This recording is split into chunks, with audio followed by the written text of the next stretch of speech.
Hey guys, as you can see, I have with me the second generation of Samsung Galaxy Grand, which was highly successful, and just like the Galaxy Note and the A series phones, Galaxy Grand branding has become very popular in the market. This box is made of recycled paper and printed with soy ink. The main upgradation of this Galaxy Grand 2 from the Grand 1 is the CPU. This time you are getting a quad-core 1.2 GHz processor, but this is a Cortex A7 unfortunately. The display has become HD, which is again a great thing Samsung has done because the previous 480p display wasn't up to the mark.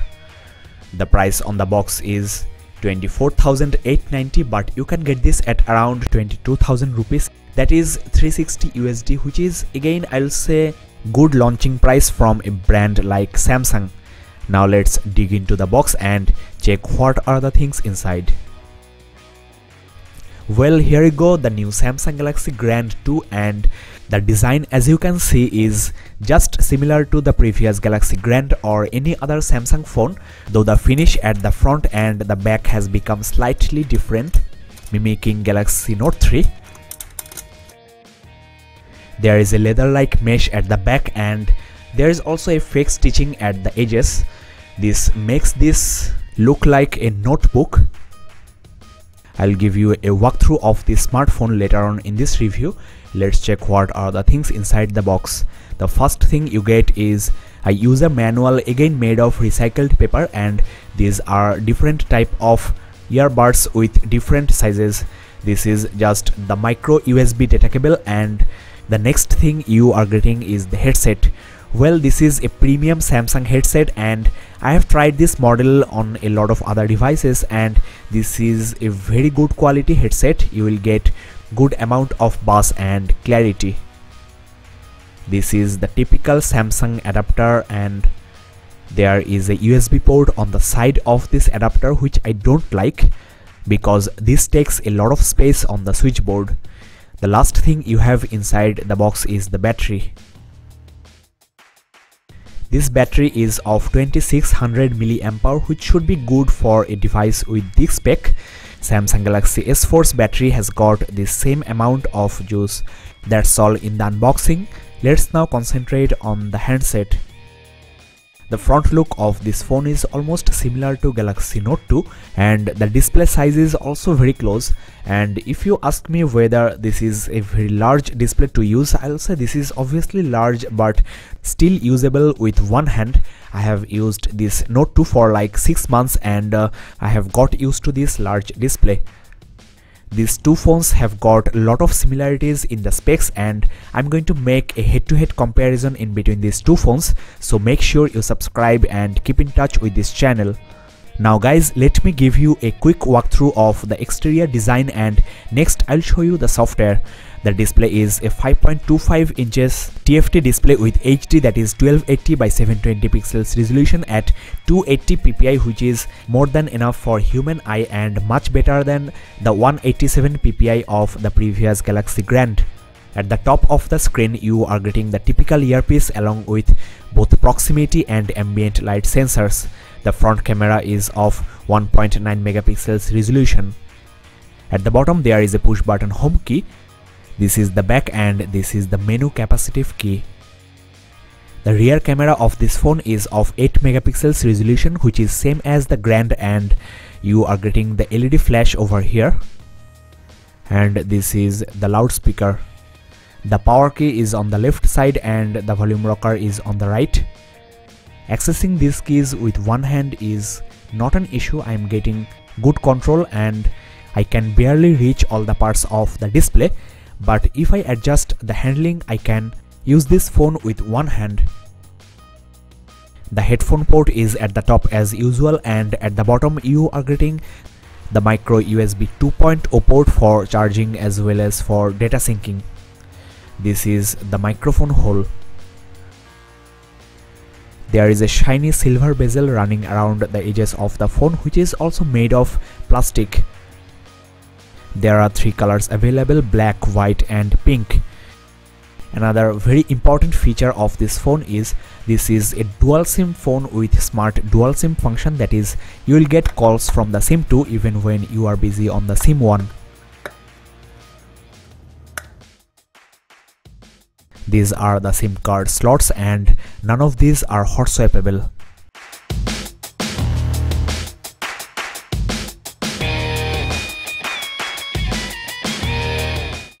Well, the phone is ultimately ready, and look at the display. This is much better than the previous one. Pixels are not that much prominent, and I think the color reproduction, the saturation of this display is also better than the previous Galaxy Grand. Let's first change the background and show you the real capability of the display. Now this wallpaper is making justice to the display. The color reproduction of this display is good enough for a TFT display, but not that much colorful as IPS or Super AMOLED. But you cannot expect that type of displays on a 22,000 rupees phone. Let me compare the display of this Grand 2 with the display of Note 2. As you can see, the colors on the Note 2 are slightly more saturated than that of Grand 2, but Grand 2 is brighter, and overall the display of Grand 2 is not that much inferior to Super AMOLED of the Note 2. The sunlight legibility of TFT displays are better than that of Super AMOLED, and reading ebooks or browsing the internet will also feel better on this TFT display because Super AMOLED displays make white part very dull and make everything very colorful, which may not look that much good on the browser.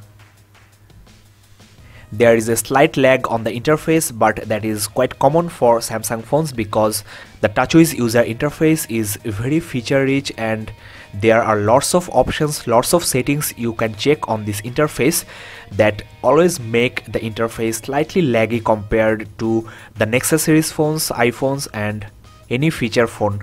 The Android version out of the box is 4.3 Jelly Bean, and that is really great. Samsung is always ahead of others regarding this. The storage on this phone is officially 8 GB, but for the user only 4.81 GB is left. So looks like Samsung has made the same mistake again. They should put at least 16 GB because though you can move some of your applications to your external SD card, you can move a very small part of those applications. Let me show you how can you do this. And Galaxy Grand 1 users faced a lot of issues with the low internal storage. After a few days of uses, the internal storage will become full, and that's not just because of your installed applications but also for the residue of your uninstalled applications. This is the move to SD card option you should check, and games and applications have become very large. For example, Asphalt 8, which is a free game, is of 1.6 GB. When you are putting a quad-core CPU into your smartphone, you should put at least 16 gigs of memory.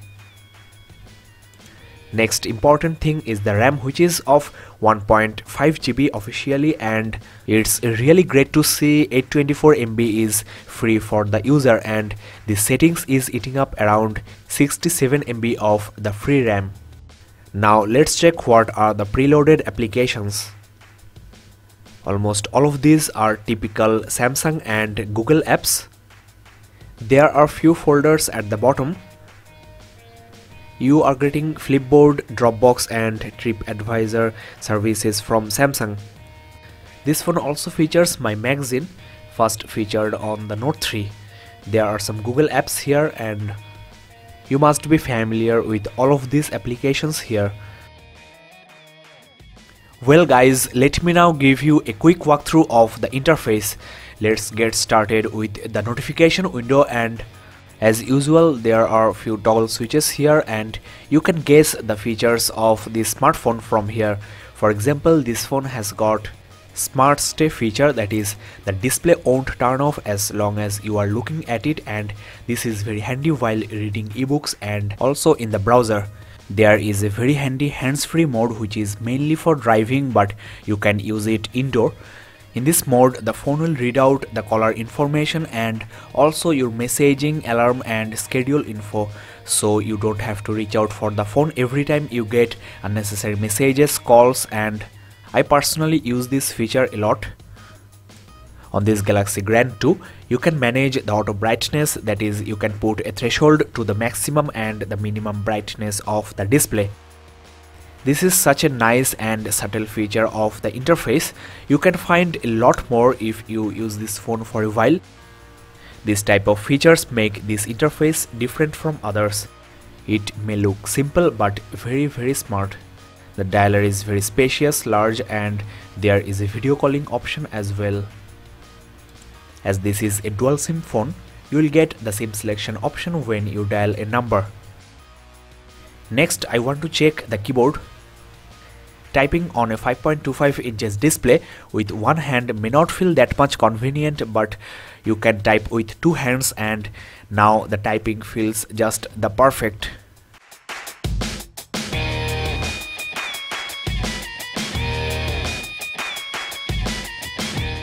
Now, as this is a Samsung keyboard, there are lots of added features including autocorrect, and the continuous input is the must-on feature on this keyboard.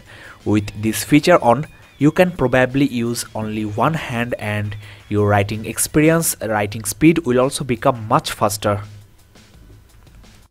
Though you have to get used to this large display. Like the previous Galaxy Grand 2 features multi-window, that is, you can split the display into two and run two applications simultaneously. This is an upgraded version of multi-window and same as the one you get on the Galaxy Note 3.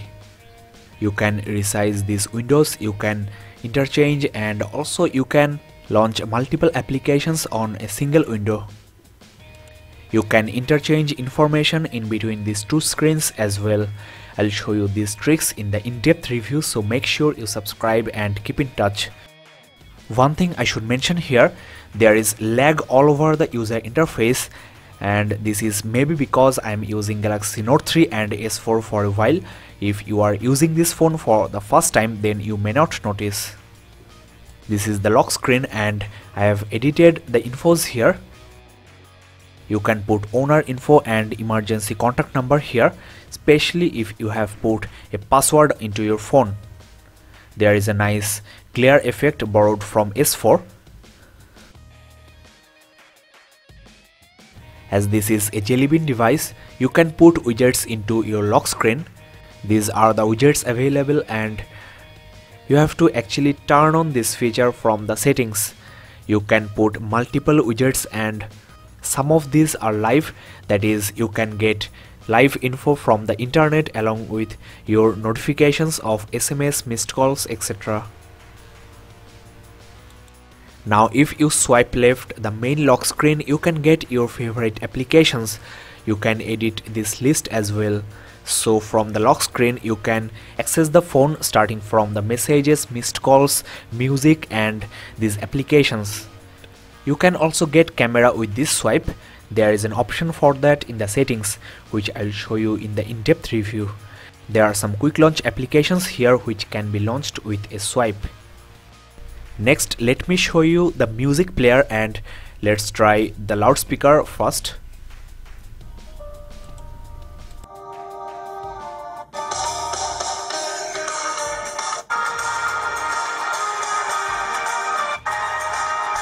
The loudness of this loudspeaker is fairly good but nothing exceptional here. Let me show you some settings. Well, this phone has got the adapt sound feature which was introduced with the Galaxy S4. With this feature, the smartphone will actually detect your hearing capability and also the quality of the headset you are using. Then the phone will produce sound that is suitable for you. You have to attach the headset to calibrate this for the first time, so do this as soon as you get this Galaxy Grand 2. You are also getting the Sound Alive equalizer system and this is the latest version. It is much upgraded than the previous one you got on the Galaxy Grand 1. There are lots of effects you can apply as well. You can enhance the clarity, bass, and also apply 3D effects with the headset.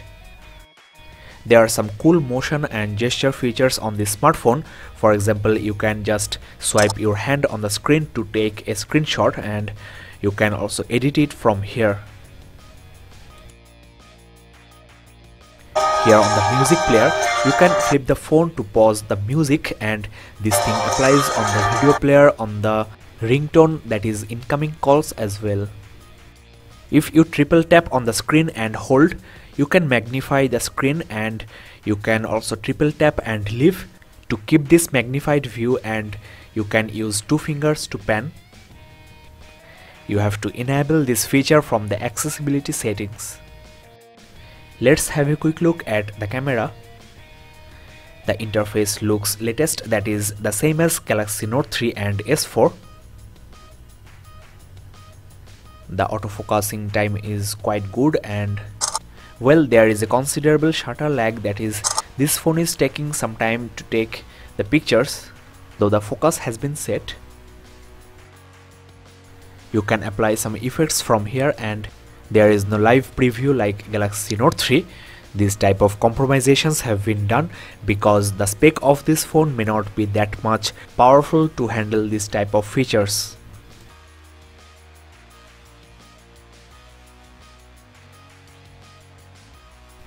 This is the image I have just captured, and the quality seems good. The black levels have got very less noise, and I have to actually try this camera on low light. This is the official website of Gadgets Portal, that is gadgetsportal.in, where you can find a written review on this smartphone. Well, Galaxy Grand 2 is a HSPA Plus phone that is capable of 42 Mbps downloading, and I'm currently using Wi-Fi, which is also with ABGN on this phone. Because of the high resolution, small text are easily readable, and you can now take advantage of this large display, which wasn't possible on the Galaxy Grand 1. Pinching is very smooth, and there is no lag or stutter on this browser so far.